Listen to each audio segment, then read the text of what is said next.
ابن حیان علم کیمیا کی بنیاد مسلمانوں نے رکھی تھی۔ انہوں نے تحسین، تقطیر، تبلور اور تذویب کے طریقے بیان کیے اور بے شمار کیمیائی تیزاب بنائے، جیسے nitric acid, sulphuric acid, hydrochloric acid, mercury oxide, potassium nitrate. کیمیا کی اکثر و بیشتر اشیاء کی دریافت کا سہرا جابر بن حیان کے سر ہے۔ اس لیے جابر کو جدید علم کیمیا کا جد امجد تسلیم کیا جاتا ہے۔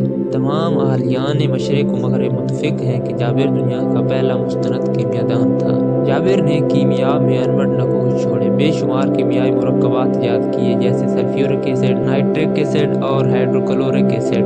جابر علم کیمیا کا مایہ ناز استاد، پہلا نامور سائنسدان اور ممتاز دانشور تھا۔ جابر نے کیمیا میں تجربات کو خاص اہمیت دی تھی۔ جابر کو کیمیا میں وہی مقام حاصل تھا جو ارسطو کو منطق میں تھا۔ ابن خلدون کے بقول جابر کو علم کیمیا کے مرتب کرنے میں امام کا درجہ حاصل تھا۔ آپ کی پیدائش طوس یعنی ایران کے خاندان ازد میں ہوئی تھی۔ والد حیان الازدی پیشہ ور عطار تھے، جن کا تعلق جنوب عرب کے قبیلہ ازد سے تھا جو یمن سے کوفہ ہجرت کر آیا تھا۔ حیان نے عباسی خاندان کی اموی خاندان کے خلاف بغاوت میں مدد کی تھی، جنہوں نے اس کو خراسان میں مدد حاصل کرنے کے لیے بھیجا تھا۔ حیان کسی طرح اموی خاندان کے ہاتھ لگ گئے اور انہوں نے ان کو قتل کروا دیا۔ ان کی والدہ ننھے بچے کو ساتھ لے کر یمن ہجرت کر گئیں اور اپنے قبیلے کے لوگوں میں رہنے لگیں، جہاں جابر نے ابتدائی تعلیم حاصل کی تھی۔ جابر نے صغر سنی میں قرآن، حدیث اور دیگر علوم کی تعلیم حاصل کی۔ مروجہ تعلیم مکمل کر کے جب وہ فارغ التحصیل ہوئے تو ان کے اساتذہ ان کی علمی لگن اور ذہانت سے بہت خوش تھے۔ جابر کو علم کیمیا میں شغف ان کے والد کی کیمیا میں دلچسپی کی وجہ سے ہوا تھا۔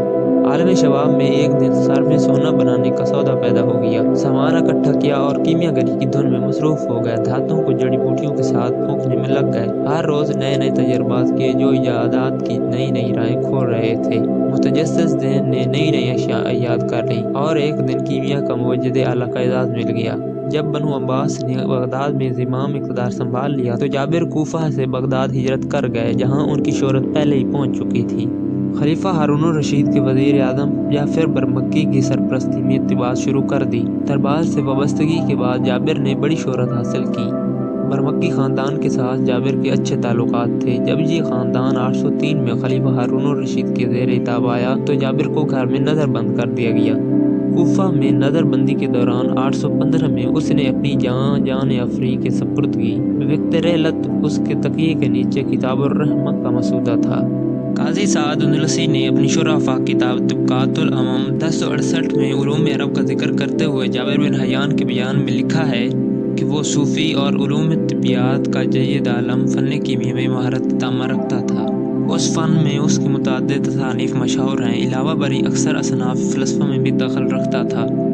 طبقات الامم کا اردو میں ترجمہ قاضی احمد میاں اختر نے 1928 میں کیا تھا۔ فن کیمیا کے ضمن انہوں نے حاشیے میں لکھا ہے، اس کی اسرار الکیمیا لیڈن سے 1685 میں چھپ گئی۔ اس کے 500 رسائل جو 1000 صفحات میں ہیں سٹراسبرگ میں 1530 اور 1625 کے مابین چھپ چکے تھے۔ فن کیمیا میں اس کی ایک کتاب 1572 میں بادال میں چھپ گئی۔